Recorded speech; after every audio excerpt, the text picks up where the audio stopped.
Tunakukaribisha tena kwenye channel yetu Mganga Nipe Shauri. Mwi video tunataona chakula yenye mwanamke yeyote anapasha kula wakati yenye alikutana na shida ya kutosha mimba.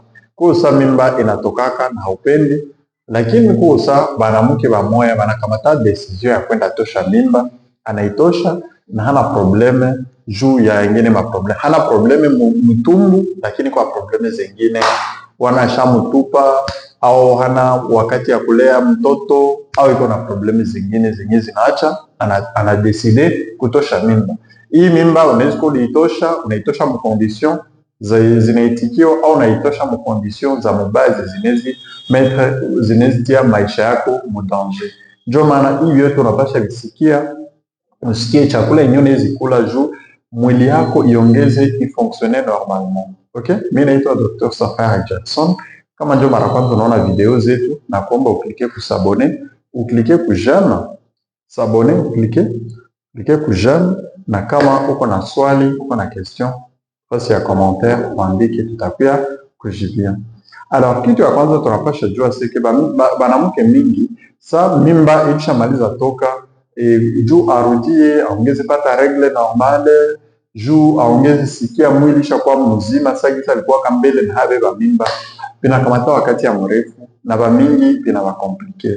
Pourtant vya mingi vinakuwa iko na pia mubaya juu kuko chakula yenye inakosa mwili yako, kuko vitamine zenye zinakosa mwili yako, na njo maana ninatia hii video juu ni kuexplike vile unaweza kula vinakusaidia. Kitu ya kwanza unaweza kula ni chakula yenye iko amo acide folique. Acide folique ndio yenye inasaidiaka mwili yako au zile mbegu za uzazi kukomala, na zikishakomala zinakuwa tayari kuwa zinaweza kutana na mbegu ya mwanaume juu ifanye mtoto. Alors probleme yenyewe inakuwaka seke ukishamaliza tosha mimba, hormone zako zinakuwa ziko en desordre na vinaacha zile mbegu hazitakomala mzuri, na hivi yote vinaacha kuongeza beba mimba vinakawia. Alors ukikula hii chakula yenyewe iko amo acide folique inakusaidiaka, inaacha zile mbegu zako zinakomala mbio, na zikisha komala mbio binaacha unabeba mimba mbio. Hii chakula iko amo vitamine B9 au folic acid folique ni nini? Ni ma chou-fleur, ni ma betterave, ni ma épinard, ni sombe. Unaona épinard inaalamo vitamine B9 au folic acid folique ya mingi. Sombe iko amo acid folique, na sombe iko amo vitamine B12 au cyanocobalamin. Betterave iko amo acide folique, cyanocobalamin na zingine mavitamini. Brokoli haya jo siseme. Unasikia sasa hii chakula kishaanza ikula, unajipatia tu miezi mbili na unaikulaka, inasaidia mwili yako kujireekilibre. Unasikia ile mamichoko na ile desordre yenyewe ikisha kwa mwili yako juu ya ile mimba yenyewe itokaka, yote vinakuwa corrige. Lakini kitu kingine yenyewe unapasha jua, unaweza kula chakula iko amo fer. Unajua mtu sana tosha mimba anapoteza damu, ile damu yenyewe inakuwa avuye, unapoteza damu ya mingi, na juu recupere ile damu yenyewe ulipoteza wakati mimba ilitoka, ifo nakula chakula iko amo fer. Lakini kebatu awayowaki huko kalite mbili za fer, huko fer héminique na fer non héminique. Unaona fer héminique ni fer yenyewe inakuwa mnyama. Unakula nyama ya roti, unakula nyama ile ya foie, okay, maini ya ngombe, maini ya mbuzi kisha unapenda, unakula nyama ya kuku, au unakula hizi mbegu za mabogi, unakula betterave, unakula sombe, au unakula chia seed au graine de chia. Hivi yote viko amo fer yeye inaweza kusaidia unarekipere ile damu yenyewe ulipoteza kwa wakati ulikuwa unatosha mimba au wakati mimba ilikuwa natoka. Lakini kitu kingine tunapasha jua bo yenyewe watu hawajuaki, wakati yenyewe mimba ilitoka, hormone zako zinaingia mu desordre. Hormone zako zikishaingia mu desordre ndio vinaacha unakawia pata maregle, okay? Au unakuwa navuya damu en desordre, unaanza ni regle, kumbe ni damu tu yenyewe kwa kuya mkavuyo. Alors juu hii mahormone yako irudie kumustari, ifo unakula chakula kwa amo vitamine D. Chakula kwa amo vitamine D ni samaki tu, samaki normale, sambaza, ma samaki mandugu au ma samaki wanakuwa ma sardine mayai, maziwa, hii maziwa ya kubana, okay? Au ingine unakuwa naenda kujua ya asubuhi na jua magharibi. Batu wanazarwa hii kitu ya kwenda kujiexpose kujua asubuhi awe magharibi, wanawaza ni vitu ni vya watoto, ni vitu gani? Pourtant ni kila mtu ifo anavifanya. Jua nini ifo anavifanya? Ni juu ile jua ya asubuhi na ile jua magharibi saa inapike kwa mwili yako, inasaidia mwili yako kutengeneza vitamini D, na hii vitamini D juu inachaka mwili yako ina reequilibre mahormone.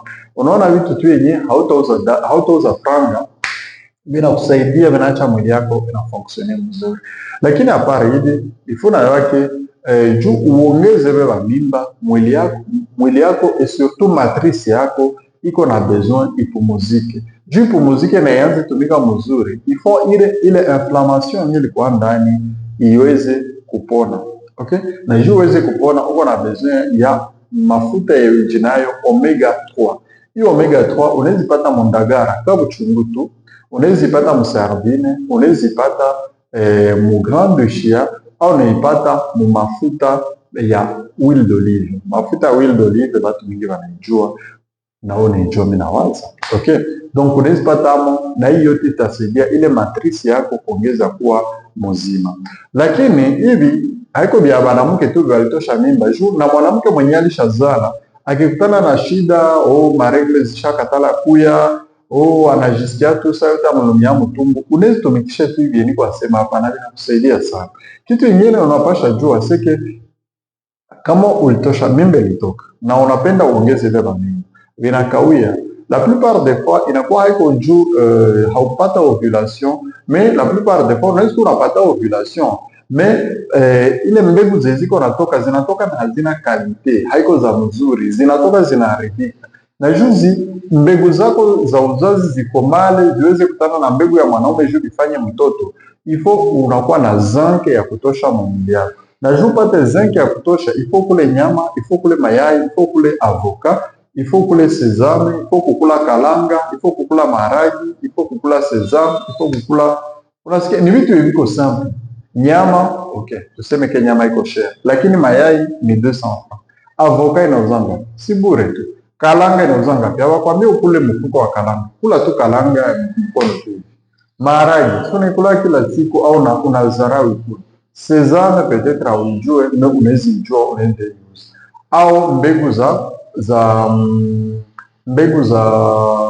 za maboga. Hivi yote vinaweza kusaidia. Unasikia kuko vitu yenye unakuwa navyo unavizarau juu peut-être unaona haviko share, haiko vya franga mingi, mais ndivyo vinaweza kusaidia mwili sana. Kitu kingine unapasha jua ifo unakuwa na vitamine A. Vitamine A jua nini? Juu vitamine A jina inaprotejaka au inalindaka ile mayai yako isiende haribika. Unaona unaweza mayai yako au ile mbegu zako za uzazi zinakomala mzuri, ziko ajitayarisha juu zikotanaka na mbegu za mwanaume. Lakini sasa zinafika katikati zinaharibika, zinakufa. Wewe unasikia tu uko sawa, ulisikia masinye za ovulation, mais nyuma zinakia disparaître. Na unajiuliza vilikuwa kumbe ni zile mbegu zenye zilikuwa haribika. Juu zisiharibike sasa ifo unakuwa na vitamini A ya kutosha. Na hii vitamini A ya kutosha unaweza itosha wapi? Unaweza itosha ma grande tournesol. Una tournesol, okay? Unaweza itosha mu avoka, unaweza itosha mu epinard, au unaitosha mu mafuta ya tournesol. Kitu kingine unapasha jua seke vyote wenye tunavikulaka mais juu vingie mu mwili inapitaka mu matumbutumbu yetu. Na matumbutumbu yetu mnakuwaka mu mikrobe wenyewe unalindaka matumbutumbu. Ule mikrobe jo wanaitaka mikrobiota. Juu mu mikrobe ulinde matumbutumbu yako mzuri, na juu yenyewe utakuwa nakula viko naingia mdamu mzuri. Ifo unakunya au unakula vitu wanaita maprobiotic na prebiotic. Hizi probiotic unaweza pata mu yaourt au unazipata mu maziwa, ya kubana, ya kuganda, au unaipata ma prebiotic unazipata mu pome, okay, fruit pome, maharagi, na zingine mamboga, malenga na nyingine. Lakini kitu ya mwisho yenyewe mimi napenda niseme sike mwili yetu juu zile mbegu zikuwe na nguvu ya kukutana na mbegu nyingine ya mwanaume il faut kunakuwa enzyme wanaita coenzyme Q10. Hii coenzyme Q10 ndio inapatiaka zile mbegu nguvu juu ziendelee ishi mzuri. Okay? Alors, hii coenzyme Q10 unaweza itosha munyama ya mumaini, unaweza ipata munyama ya roho au moyo ya ngombe, unaweza ipata musamaki, mwepina na mwingine.